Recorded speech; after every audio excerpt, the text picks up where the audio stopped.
আমি আমেরিকা প্রবাসী, 34 বছর যাবৎ আমি আমেরিকায় আছি। আমাদের বাংলাদেশের যে বর্তমান শেখ হাসিনার পতনের মূল কারণ হলো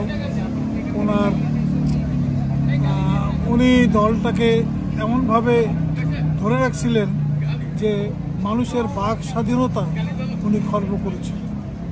আমাদের দেশে অনেক রাজনৈতিক দল আছে, যেমন বিএনপি আছে, জামাত আছে, জাতীয় পার্টি আছে।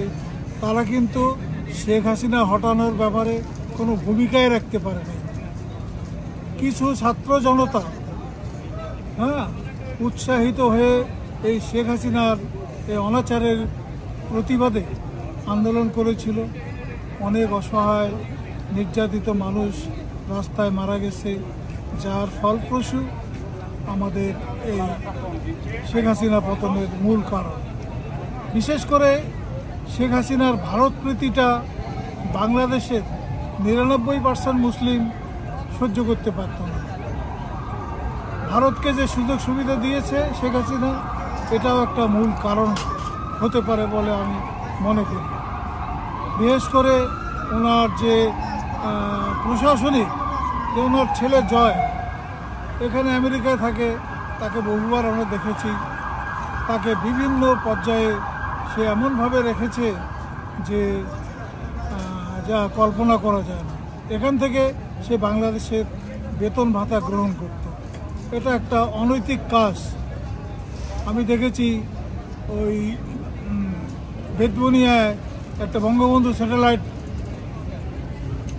কেন্দ্র করেছিলেন, সেখানকার প্রদান করেছিলেন এখানে এক ডক্টরেট, আমার খুব পরিচিত, নামটা এখন মনে পড়তেছে না। হরাজ উনি এখানে আমেরিকায় কিছু করতে পারে নাই। হরাজ ওনাকে এমন একটা প্রজেক্টের দায়িত্ব দিয়েছিলেন যা হাস্যকর। মূলত শেখ হাসিনার যে আমরা তাকে দেখেছি রংপুর সার্কিট হাউসে ওনার মিটিং দেখেছি। আমার বউ ওনার মঞ্চেই ছিল, তখন আমরা ছাত্রলীগ করতাম। ওনার কান্না, ওনার 21 বছরের হারানো পিতা হারানোর, সংসার হারানোর কান্না মানুষের হৃদয়ে দাগ দিয়েছিল।